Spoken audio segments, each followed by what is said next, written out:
જય શ્રી કૃષ્ણ. જય શ્રી કૃષ્ણ. પુષ્ટિ પંથના આ પવિત્ર મંચ પર પધારેલા તમામ ભગવદીય વૈષ્ણવોનું હૃદયપૂર્વક સ્વાગત છે.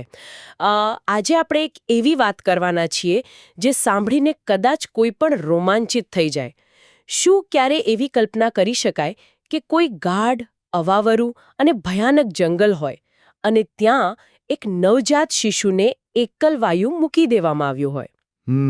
અને જ્યારે કલાકો પછી તેના માતા-પિતા એ જગ્યાએ પાછા ફરે ત્યારે એ શિશુ એક પ્રચંડ અગ્નિના કુંડની મધ્યમાં બિલકુલ સુરક્ષિત, એટલે કે એકદમ હસતું અને રમતું જોવા મળે. જુઓ, ભૌતિક વિજ્ઞાન કે સામાન્ય માનવ બુદ્ધિની દૃષ્ટિએ વિચારીએ ને તો આ અશક્ય છે.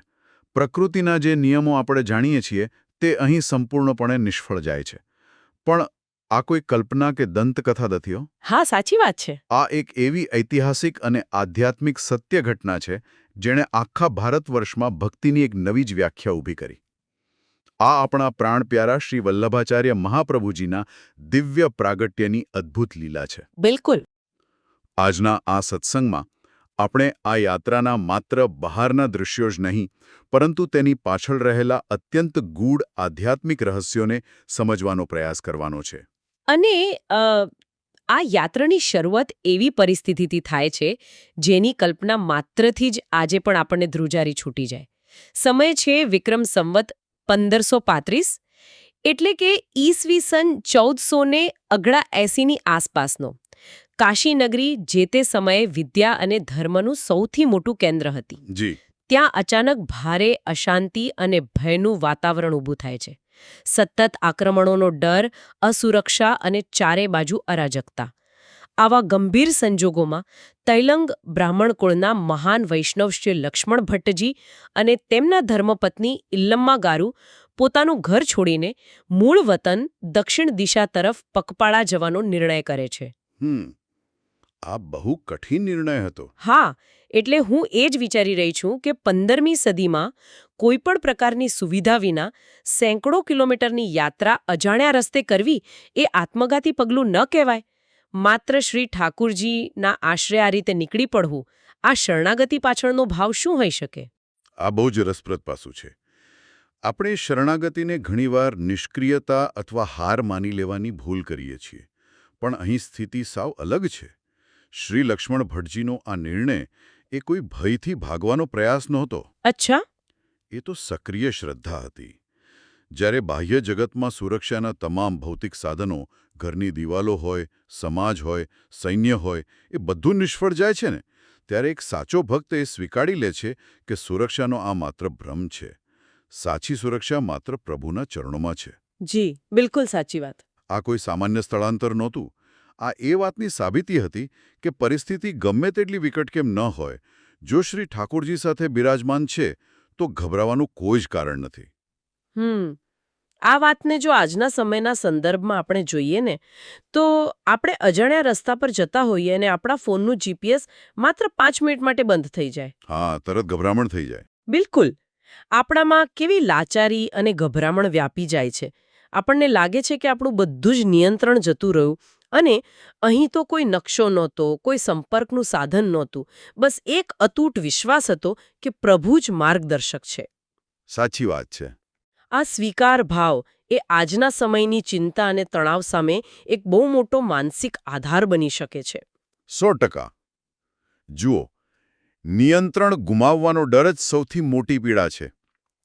શ્રી લક્ષ્મણ ભટ્ટજી અને માતા એલમ્મા ગારુએ એ નિયંત્રણ રાખવાની ઈચ્છા જ પ્રભુના ચરણોમાં સમર્પિત કરી દીધી હતી. તેઓ જાણતા હતા કે માર્ગ કઠિન છે, શારીરિક થાક અનહદ હશે, છતાં તેમના હૃદયમાં નામસ્મરણનો પ્રવાહ અવિરત ચાલુ હતો. આ યાત્રા એ પુષ્ટિમાર્ગના પાયાના સિદ્ધાંત એટલે કે પ્રભુ પરનો અખૂટ વિશ્વાસનું જીવંત ઉદાહરણ બની રહી હતી. જી, પણ ખરી કસોટી તો હજુ શરૂ થવાની હતી. પગપાળા ચાલતા ચાલતા તેઓ માનવ વસવાટથી સાવ દૂર, ગાઢ અને ભયાનક એવા ચંપારણ્યના જંગલમાં આવી પહોંચ્યા. સાંજ ઢળી રહી હતી. જંગલની એ નીરવ અને બિહામણી શાંતિમાં અચાનક માતા ઇલ્લમ્મા ગારુને પ્રસૂતિ પીડા ઉપડે છે. આજુબાજુ કોઈ મદદ નથી, કોઈ વૈદ્ય નથી, માત્ર એક શમી વૃક્ષનો આશરો છે. અને ત્યાં એક શિશુનો જન્મ થાય છે જે અધૂરા માસે જન્મ્યું છે. બિલકુલ, આ બહુ જ કપરો સમય હતો. અને સૌથી મોટો આઘાત એ છે કે જન્મતાની સાથે જ એ બાળકમાં કોઈ શ્વાસ કે હલનચલન નહોતું. દેખીતી રીતે શિશુ નિર્જીવ હતું, જેમ ગાઢ અંધારી રાતમાં એકમાત્ર દીવો બુજાઈ જાય અને જે નિરાશા ઘેરી વળે તેરી જ સ્થિતિ માતા પિતાની હશે. હા, હવે અહીં એક બહુ મોટો પ્રશ્ન ઊભો થાય છે. તેઓએ પોતાનું બધું જ શ્રી ઠાકુરજી પર છોડી દીધું હતું, પ્રભુ માટે યાત્રા કરી રહ્યા હતા. તો પછી પ્રભુએ તેમને આવું આત્યંતિક દુઃખ શા માટે આપ્યું? શું આ ભક્તિની કસોટી થોડી વધારે પડતી ક્રૂર નથી લાગતી? ભૌતિક અને વ્યાવહારિક દ્રષ્ટિએ જોતા આ અત્યંત ક્રૂર લાગે એ સ્વાભાવિક છે. કોઈ પણ માતા પિતા માટે પોતાના સંતાનને આમ જોવું એનાથી મોટો આઘાત ન હોઈ શકે. પરંતુ પુષ્ટિમાર્ગમાં ભક્તિનો અર્થ શરતી નથી હોતો. શરતી એટલે? એટલે કે એવો ભાવ ન હોય કે હું તમારી ભક્તિ કરું તો તમે મારું બધું સારું જ કરશો. અહીં શ્રી ઠાકુરજી એક બહુ મોટી આધ્યાત્મિક ભૂમિકા તૈયાર કરી રહ્યા હતા. પ્રભુ જ્યારે પોતાના સ્વરૂપને પ્રગટ કરવા માંગતા હોય ત્યારે તેઓ ભક્તની આસપાસ રહેલા તમામ લૌકિક અને ભૌતિક આકર્ષણો, મમતા અને મોહના બંધનોને સંપૂર્ણપણે નષ્ટ કરી દેશે. અરે વાહ! એટલે કે આ કસોટી એ મોહભંગની પ્રક્રિયા હતી. બરાબર. આ શારીરિક અને માનસિક પીડાની ચરમસીમા એ ભક્તના હૃદયને શુદ્ધ કરવાની પ્રક્રિયા હતી. શ્રી લક્ષ્મણ ભટ્ટજી અને માતા એલ્લમ્માગરુએ વિલાપ કરીને પ્રભુને દોષ ના આપ્યો. તેમણે આ કારમાં આઘાતને પણ પ્રભુની ઈચ્છા માનીને સ્વીકારી લીધો. આ સ્વીકારની કક્ષા વિચારતા જ મારું મન સ્તબ્ધ થઈ જાય છે. દુઃખમાં પ્રભુને ફરિયાદ ન કરવી અને તેને જ પ્રભુની સર્વોચ્ચ ઈચ્છા માની લેવી એ માનવ સ્વભાવથી તદ્દન વિપરીત છે. બિલકુલ. અને આ જ અડગ વિશ્વાસ સાથે ભારે હૈયે એ નિર્જીવ લાગતા શિશુને તેઓ સૂકા પાંદડાઓથી ઢાંકી દે છે.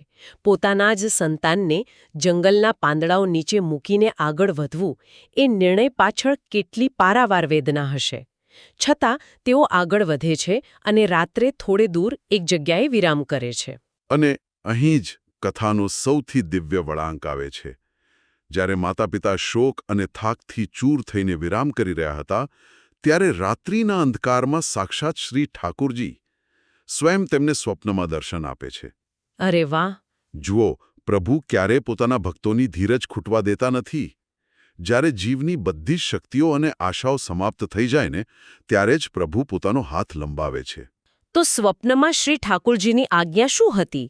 અને તે આજ્ઞાએ માતા પિતાની મનોસ્થિતિમાં કેવું પરિવર્તન આણ્યું હશે? શ્રી ઠાકુરજીએ અત્યંત મધુર અને આશ્વાસન આપતા સ્વરે કહ્યું કે તમે જેને મૃત સમજીએ પાંદડાઓ નીચે મૂકી આવ્યા છો તે મારું જ દિવ્ય સ્વરૂપ છે. તે જીવિત છે. તમે તરત જ પાછા જાઓ અને તેને લઈ આવો. જી. આ શબ્દો સાંભળતા જ માતા પિતા માટે જાણે આખી સૃષ્ટિ બદલાઈ ગઈ. જે અત્યંત ગાઢ શોક હતો તે ક્ષણવારમાં પરમ આનંદમાં ફેરવાઈ ગયો. પણ મારે અહીં તમને 1 મિનિટ રોકવા છે. જો આપણે વિજ્ઞાન અને જીવ વિજ્ઞાનની વાત કરીએ તો જે શિશુમાં શ્વાસ નહોતો, હૃદયના ધબકારા નહોતા, તેને જીવિત કેવી રીતે માની શકાય? આની પાછળનું આધ્યાત્મિક વિજ્ઞાન શું છે? આ જ તો લીલા છે. આપણે જેને જીવન કે મૃત્યુ કહીએ છીએ તે ભૌતિક શરીરના શ્વાસ પર આધારિત છે.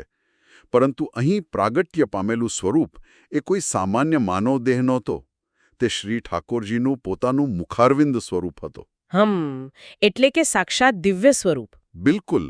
બાળકની એ સ્થિરતા એ મૃત્યુ નહોતું, પરંતુ એક અલૌકિક સમાધિ અવસ્થા હતી. શ્રી મહાપ્રભુજી એ અગ્નિ સ્વરૂપ છે.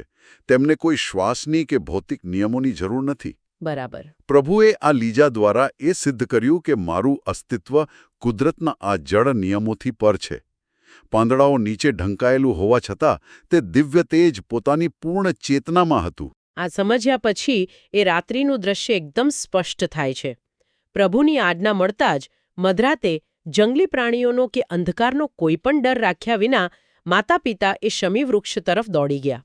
પણ જ્યારે તેઓ ત્યાં પહોંચ્યા ત્યારે તેમને જે જોયું તે માત્ર રોમાંચક નહોતું, તે બુદ્ધિની તમામ હદોને પાર કરી દે તેવું હતું. શમીના વૃક્ષ પાસે શિશુની ચારે તરફ અગ્નિનો એક પ્રચંડ કુંડ રચાયો હતો. અને એ અગ્નિકુંડની મધ્યમાં પેલું શિશુ રમી રહ્યું હતું, હસી રહ્યું હતું. હવે હું આને બિલકુલ સમજી શકતી નથી. અગ્નિનો મૂળભૂત સ્વભાવ જ બાળી નાખવાનો છે. હા, સ્વાભાવિક છે. અગ્નિ આસપાસનો બધો ઓક્સિજન ખેંચી લે છે. વૈજ્ઞાનિક રીતે જોઈએ તો નવજાત શિશુ માટે અગ્નિની વચ્ચે રહેવું એટલે નિશ્ચિત મૃત્યુ. તો આ અગ્નિ બાળકને કેમ બાળી ન શક્યો? પુષ્ટિમાર્ગીય સિદ્ધાંત આ ભૌતિક નિયમોના ભંગને કેવી રીતે સમજાવે છે? તમારો આ પ્રશ્ન પાયાનો છે. આ ઘટનાને સમજવા માટે આપણે વૈશ્વાનર અવતારની વિભાવનાને બહુ સરળ રીતે સમજવી પડશે. જુઓ, અગ્નિના મુખ્યત્વે 2 સ્વરૂપ હોય છે. એક છે ભૌતિક અગ્નિ, જે લાકડા કે ઈંધણથી પ્રગટે છે, જે ગરમી આપે છે, બાળે છે અને વિનાશ કરે છે. પરંતુ બીજો અગ્નિ છે આધ્યાત્મિક અગ્નિ અથવા દિવ્ય તેજ, જે માત્ર પ્રકાશ આપે છે, જે આત્માને અજ્ઞાનથી મુક્ત કરે છે, પણ ક્યારેય બાળતો નથી.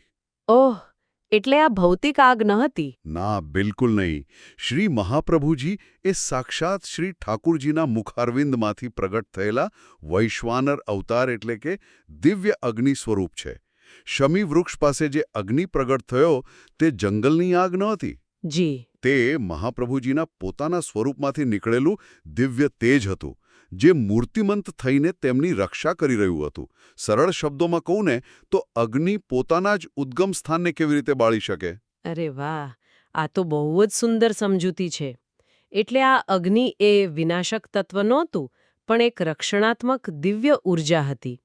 આટલું પ્રચંડ સ્વરૂપ હોવા છતાં માતા એલમ્મા ગારુએ એક ક્ષણનો પણ વિચાર કર્યા વિના એ અગ્નિમાં પોતાનો હાથ નાખી દીધો.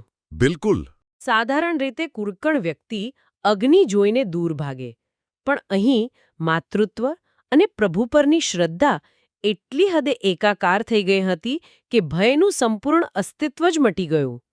અને ખરેખર એ અગ્નિએ માતાને સહેજ પણ સ્પર્શ ન કર્યો, કોઈ પીડા ન આપી. અગ્નિ જાણે માની ગોદ જેવો શીતળ બની ગયો. તેમણે બાળકને હૈયે ચાંપી લીધું. એ દૃશ્યમાં વાત્સલ્ય અને દિવ્યતાનું અદ્ભુત સંગમ છે.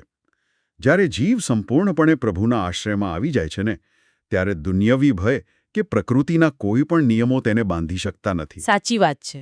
એ શિશુના મુખ પર એટલું અસીમ તેજ અને આકર્ષણ હતું કે જોતા જ માતા પિતાના તમામ દુઃખો દૂર થઈ ગયા. એ શિશુ સૌને અત્યંત પ્રિય લાગ્યું.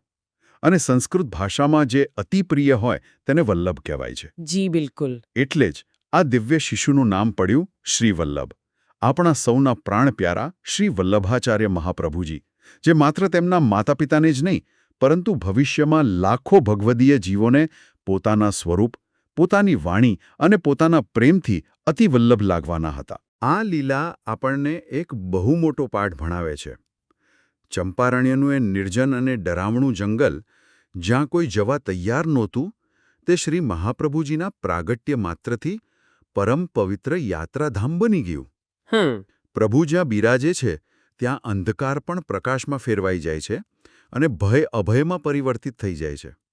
બાહ્ય પરિસ્થિતિ ગમે તેટલી વિકટ કેમ ન હોય, જો ભીતર શ્રી ઠાકુરજી બિરાજમાન છે તો આખું જગત મંગલમય બની જાય છે. આ જ કારણ છે કે ચંપારણ્યની આ પવિત્ર ભૂમિ આજે પણ ચંપારણ્ય ધામ તરીકે સંપૂર્ણ વિશ્વમાં પ્રસિદ્ધ છે. હજારો વૈષ્ણવો આજે પણ ત્યાં જાય છે અને એ શમી વૃક્ષના સાનિધ્યમાં શ્રી મહાપ્રભુજીના પ્રાગટ્યની એ દિવ્ય શીતળતા અને ઊર્જાનો અનુભવ કરે છે. બિલકુલ સાચી વાત. પણ અહીં એક વિચાર ચોક્કસ આવે. જે બાળકે પોતાના પ્રાગટ્ય સમયે જ ભૌતિક નિયમોને તોડીને અદ્ભુત દિવ્યતાનું દર્શન કરાવ્યું, તેમનો આગળનું જીવન કેવું હશે? આ તો પ્રાગટ્યની માત્ર એક નાની ઝલક હતી. આ દિવ્ય બાળકે આગળ જતા પુષ્ટિ માર્ગની સ્થાપના કરી અને જીવોના ઉદ્ધાર માટે આખા ભારત વર્ષમાં અથાક યાત્રાઓ કરી. તેમણે એવો માર્ગ પ્રશસ્ત કર્યો જેમાં કોઈ કઠોર તપ કે યોગની જરૂર નથી. અચ્છા, તો પછી શેની જરૂર છે? માત્ર નિખાલસ પ્રેમ અને પ્રભુની શરણાગતિ જ પૂરતી છે. અને આ યાત્રાઓ વિશે વિચારવું જ એક આશ્ચર્ય છે. 1-2 વાર નહીં, પણ પૂરી 3 વાર આખા ભારત વર્ષની પરિક્રમા, એ પણ 15મી સદીમાં, જ્યારે પાકા રસ્તા નહોતા, વાહનો નહોતા. જી. માત્ર ખુલ્લા પગે ફરતા ફરતા તેમણે 84 બેઠકજીની સ્થાપના કરી અને અનેક દૈવી જીવોને બ્રહ્મ સંબંધ આપીને શ્રી ઠાકુરજીના ચરણોમાં પહોંચાડ્યા. આ બ્રહ્મ સંબંધ શબ્દ આપણે ઘણીવાર સાંભળીએ છીએ, પણ જે વૈષ્ણવોને કદાચ આની પાછળનું ઊંડું વિજ્ઞાન ખબર ન હોય તેમને તમે બહુ જ સરળ ભાષામાં શું સમજાવશો? જો બહુ જ સરળ ભાષામાં સમજવું હોય ને તો બ્રહ્મ એટલે પરમાત્મા, સાક્ષાત શ્રી કૃષ્ણ. અને સંબંધ એટલે જોડાણ. જેમ કોઈ લાઇટનો વાયર મેઇન પાવર સપ્લાયથી છૂટો પડી ગયો હોય તો તેમાં પ્રકાશ આવતો નથી. એ વાયરને ફરીથી પાવર સપ્લાય સાથે જોડવાની પ્રક્રિયા એટલે બ્રહ્મ સંબંધ. અરે વાહ, આ ઉદાહરણ બહુ સરસ છે. જીવ જે વર્ષોથી પ્રભુથી વિખૂટો પડી ગયો છે, ભટકી રહ્યો છે, તેના તમામ દોષોને દૂર કરીને તેને ફરીથી શ્રી ઠાકુરજી સાથે જોડી દેવાની, તેમને સમર્પિત કરી દેવાની દીક્ષા એટલે બ્રહ્મ સંબંધ. શ્રી મહાપ્રભુજીએ જીવો પર અપાર કરુણા કરીને આ માર્ગ આપ્યો. શું અદ્ભુત સમજૂતી છે! 84 બેઠકજીનો આખો ઇતિહાસ અને આ બ્રહ્મ સંબંધની દિવ્ય યાત્રાઓ એટલી જ રોમાંચક છે, જેના વિશે આપણે આપણા આવનારા સત્સંગમાં ચોક્કસથી ઊંડાણપૂર્વક ચર્ચા કરીશું. ચોક્કસ. મારો આ વિડિયો દ્વારા એક નમ્ર પ્રયાસ છે કે આ જ્ઞાન તમામ વૈષ્ણવો સુધી પહોંચે. જો મારાથી કંઈ ભૂલ થઈ હોય તો કૃપા કરીને મને માફ કરશો અને કોમેન્ટ્સમાં જણાવશો, જેથી અમે તેને સુધારી શકીએ. કૃપા કરીને આ વિડિયો વોટ્સએપ પર શેર કરો, જેથી અન્ય વૈષ્ણવો પણ આ જ્ઞાન પ્રાપ્ત કરી શકે. અને કૃપા કરીને નીચે કોમેન્ટ કરીને સૂચન કરો કે આપણે આપણા આગામી વિડિયોમાં કયો વિષય આવરી લેવો જોઈએ. જય શ્રી કૃષ્ણ.